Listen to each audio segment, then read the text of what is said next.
This channel is made possible by viewers like you. My viewers, subscribers, and patrons greatly help to keep this channel going. I wouldn't be here today if it wasn't for all of you. Please make sure to subscribe so you don't miss any uploads. And if you'd like to go the extra mile, please check out my Patreon page. For just $1 a month, you'll get access to what I'm working on, previews of upcoming content, and even early videos, along with other tier options for those that are interested. Thank you, and now on to the video. Sometimes there comes a game that you play later on, well after any of the hype around it is still there, but it might be a title that when you see it discussed, it's always highly regarded, but a game that honestly just deserves more attention. Like many of these early consoles, the PS1 is full of games like this. This Wild West-like period saw so many teams that were the size of what small modern indie studios are today were making games for a brand new set of consoles. Along with this, they were playing within 3D, which was a relatively new space for the time. It was an uncharted territory, which means many developers were just trying to figure it out, innovate, and provide something brand new to their audience. One such overlooked yet awesome title is Future Cop LAPD. What first started off as a continuation to the Strike series became something all its own. It's also a title that holds up really well, helped create a genre, and is something that should have been continued on with more entries. Future Cop LAPD is a PS1, PC, and Mac gem. That's your way out.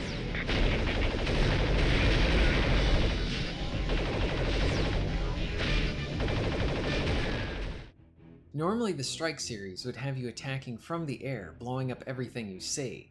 Future Cop takes the action to the ground and allows the player to assume the role of a walking mech. You essentially control a mini Metal Gear, as you're trying to maintain peace within LA. This is set in a not too distant future where LA is overrun with crime, and the police are up against a wall, which resulted in creating a task force that pilot these mechs to eliminate the current crime wave. In some ways, this kinda reminds me of the likes of Dredd and RoboCop. This little mech is pretty cool, and it's pretty clear that you're not trying to solve these problems through a means of diplomacy. If you see a criminal, then you need to eliminate them. This means that levels are action-packed and full of lots of explosions. Pretty much everything blows up, from various structures and buildings to different vehicles and even people. Controlling the mech is pretty easy to get into. There is a bit of getting accustomed to some of the older style controls, but after playing around with it, it's gonna feel natural to control. Future Cop features more tank-like controls, and having the left stick basically control your movement and aiming. There is a heavy use of an auto aim. For about 95% of the game, it works as intended. Be pointed in the direction of an enemy and you'll usually hit your target. Your mech will target enemies above and below you as well, as long as you are pointed in their direction. You come armed with 3 different weapons for each of the levels, and there's a good variety of customization as it pertains to what you can use. More are unlocked as you proceed with the campaign. The use of the minimap and the pause menu map helps you to keep track of your objectives. Levels for the most part are straightforward, with some nice variations, as each one is pretty unique. Some might have some more vertical elements to them and be a level that feels more layered on, whereas others give you this wide space to play in. It is important to note too that the mech is not the only vehicle you get to use. At any time you can transform into a hover car. This comes handy for some of the puzzle-like elements, along with giving you more speed.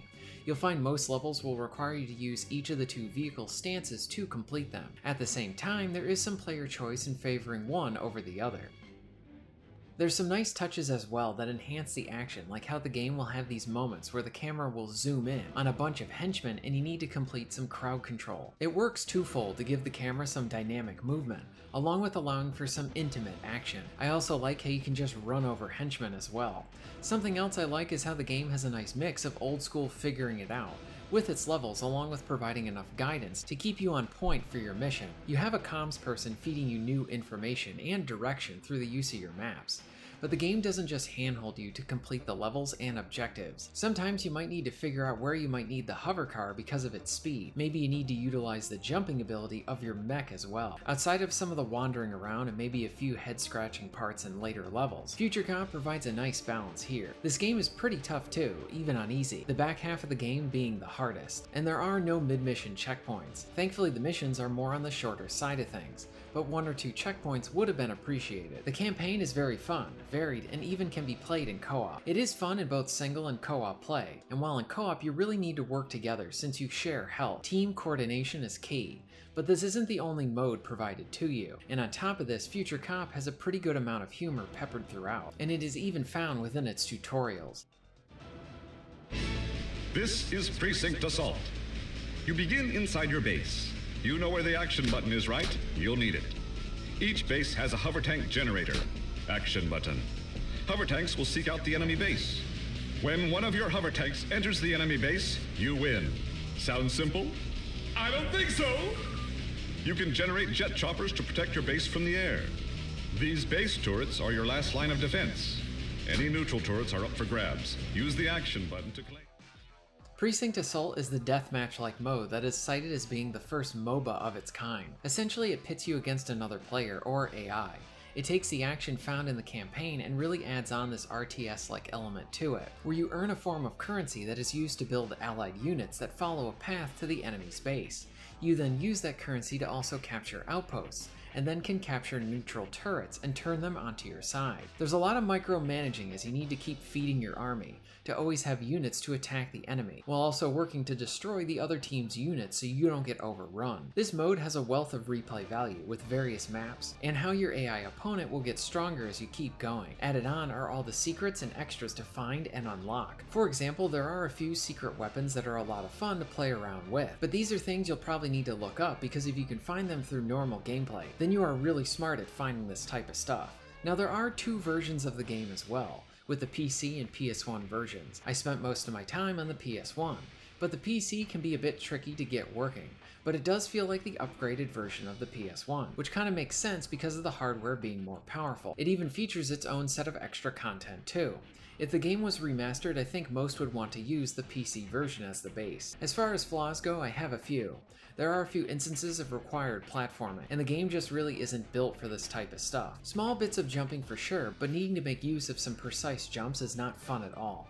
Thankfully, the entire campaign is not flooded with this type of stuff. When it happens, it is annoying. I did have a few times where my targeting would target something through a wall and sort of get hooked on it. There's a few instances with the use of traps that feel like gacha-like moments to deal more damage to the player.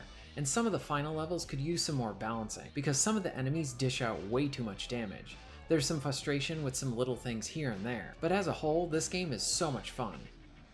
Future Cop LAPD is a criminally underrated and overlooked game. From what I can see, it's a game that whenever it's brought up, people talk very highly about it, but the problem is that the game was never brought up enough. It does feel like a missed opportunity that EA never wanted to release a sequel. It seems like there was a lot to work with here. Maybe future games could have featured additional transformations. In an early concept for the game, the player even transformed into a flying vehicle, similar to the Strike series. Plus, for an older title, it's really packed with content. You have the campaign, which is highly replayable, full of secrets to grab, then you have the Precinct Assault mode, which you could argue is endlessly entertaining.